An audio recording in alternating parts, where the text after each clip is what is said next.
All right, in this video, we'll be setting up AWS's Elastic Disaster Recovery. That would be in the event of a region going down with an AWS, you can fail over to a different region. So let's go ahead and go over some of the prerequisites first. The first thing we need to do is, all right, so I'm going to fail over to Northern Virginia.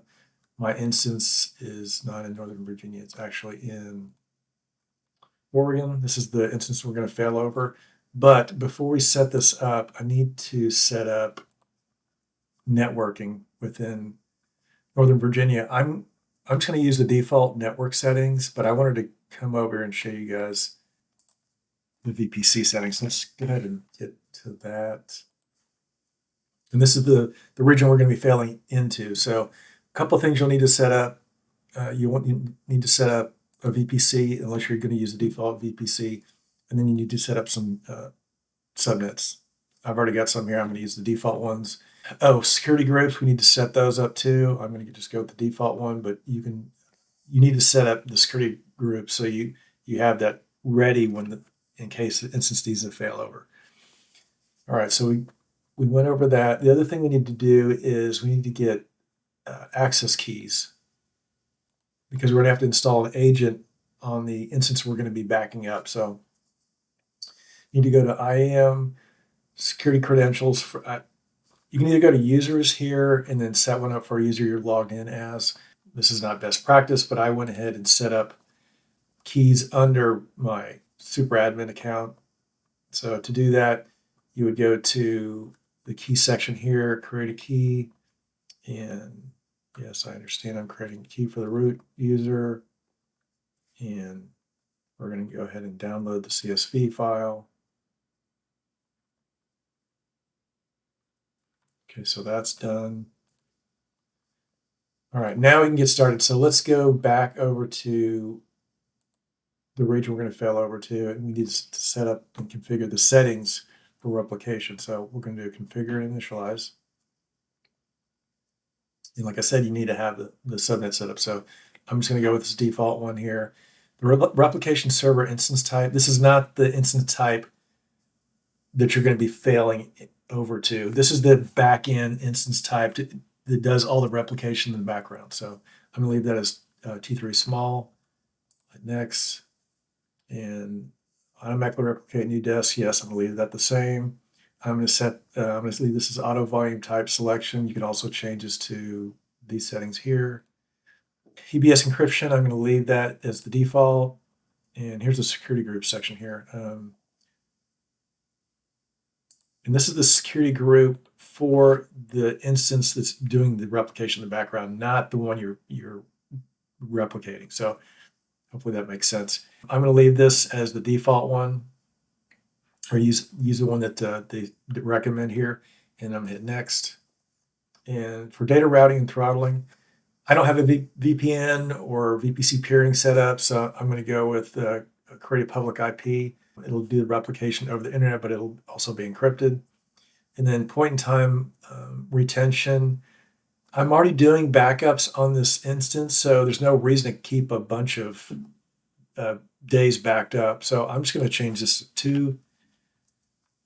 That way I can go back in time and bring up a version of instance maybe yesterday because something happened today. So I'm going to leave that at 2, and I'm not going to do any map program tagging or tags here. I'm going to hit next. And for automated launch settings, instance type, right sizing, I'm going to leave this as basic, and I'm going to show you something later after we bring up the instance because it doesn't always right size it.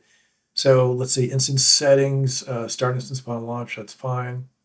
I'm not going to copy the private IP. Licensing, we're going to leave that as AWS, provided license, next. And now here are the settings for the actual instance you're backing up. So I'm going to leave it the same subnet as the instance that's doing the backend replication. And security group, I'm going to leave it the default one here. And let's see, EBS volume type, I'm going to leave that as is. You can set these however you want. And then advanced settings here. Instance profile, auto assign public IP. And I'm just gonna, you're welcome to change all this stuff, or I'm just gonna leave the defaults. Next. All right, so this should be everything that we need. Yep. Configure and initialize. If you go to the AWS Elastic Disaster Recovery in a region and it already looks like this, that means someone has already set up these default settings. So you'll just have to go through each one of these settings here and make sure they're set up the way you want them to. All right, so now it's saying, okay, we don't have any source servers to back up yet. So now we need to copy that client over. All right, so we need to copy the client over. We're going to be copying it to, or we're going to be replicating to the Northern Virginia region. So there's a document that goes over this. Let me find that here. That's not the one I wanted. Okay, here's installing replication agent. So I'm going to be copying to US East 1. If it's not Northern Virginia, there's a whole list of them down here. All the URLs that you would need here. So I'm US East 1. So I'm going to, I need to copy this. Actually, before I do that, I need to get into that instance. All right, so I brought up the server that I want to replicate. So I'm going to minimize this. I'm going to go back and copy that URL that we found earlier. Here we go. Copy here, and then we go to here. And I've already downloaded this agent, but I just wanted to show you how to do it.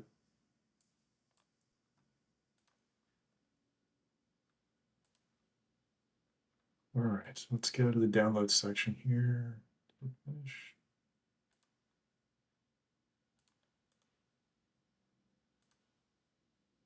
Okay, there we go. It is there.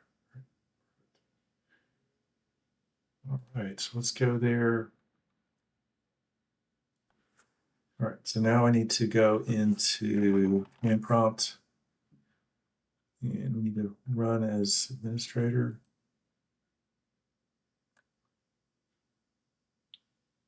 Oh, the other thing we need to do too is I need to copy that key over. So let's go back and do that real quick. Here, let's see. Let's find that key. And it wasn't there. Let's see. Let's use that one I had before. All right, here's the CSV file. Let's copy this and go back to the server here. And just put in the download. So what I need to do now is let's go ahead and run this. Run a client. Hopefully that wasn't super confusing. Sorry about going back and forth there. And let's go ahead and get this replication agent started. Oops. There we go. And it's going to ask for the region. I don't know why it asked for this, even though we downloaded the URL for that specific region. So it's US East 1. It has to all be in lowercase. And it should ask for the key right now. All right, so I got this warning before when I was testing this out. I did contact support about this. They said not to worry, it'll still run even with this warning message on here. So let's open up our CSV file and grab our key. And it's going to ask for the secret, so we need that. Oh, all right.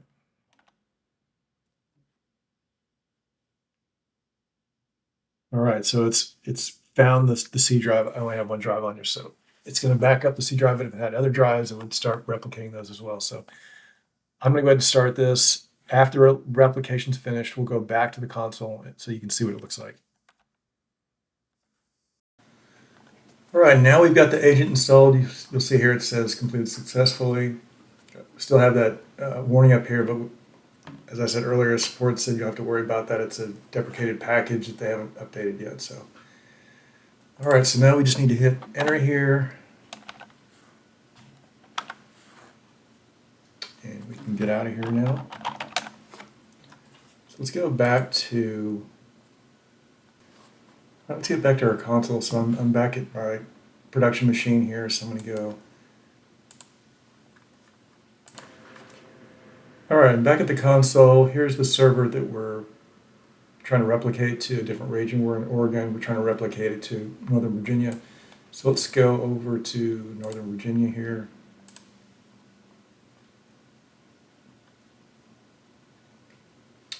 All right, so now we do have a source server. The replication happened overnight. And from here, it shows healthy. So the next thing we want to do is initiate a drill. So let's go ahead and do that.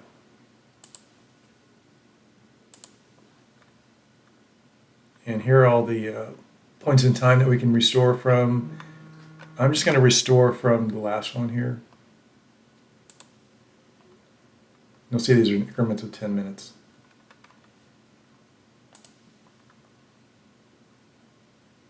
So while this is pending, I'm going to go ahead and pause the video. All right, we're going on 16 minutes now. It's still pending, but it does show that the recovery job finished. So we're just now waiting for the drill instance to power up. You might be asking, what is a drill instance? It's bringing up the instance from the backup, but it's not going to be a live instance. It's just a test. So we'll wait till that finishes, and then I'll resume the video. All right, it's been about 30 minutes. The recovery drill did complete. We got a successful here. So now if we go to instances in North Virginia, you'll notice that the backup instance is running, and then also this is our recovery instance. And when we set this up, we said to right size it instance type. This one wanted to put it at C5 large. We had it at C3 medium, so it's something you might want to check out. Also, when you do one of these drills, make sure the other settings are correct. So, maybe the security group's not set correctly, or like this one doesn't have a public IP address. Those are the kind of things you want to look for when you do the drill. All right, now that we did the recovery drill and it was successful, we can go into the recovery instance here, and then also from this point you can actually do a recovery, production recovery.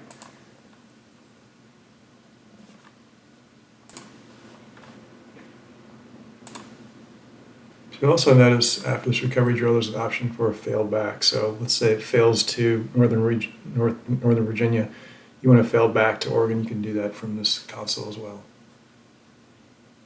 So that is it. That's how you set up AWS DR. Something you need to remember if you're just doing this as a test, you need to go back and stop the replication.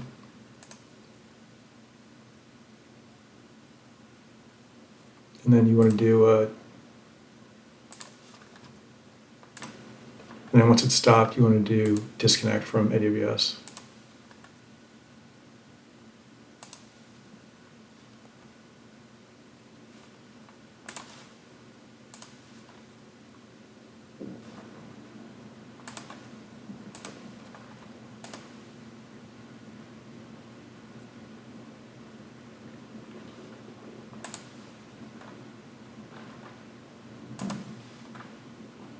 After you've disconnected the server, you want to delete it.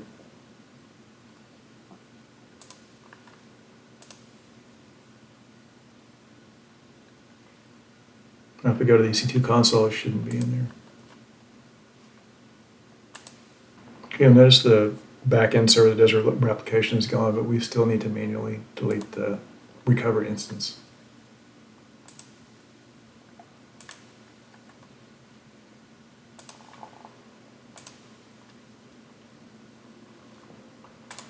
And that's it. That's how you set up AWS Elastic Disaster Recovery. If you found this video helpful, please like and subscribe. Appreciate it. Thank you.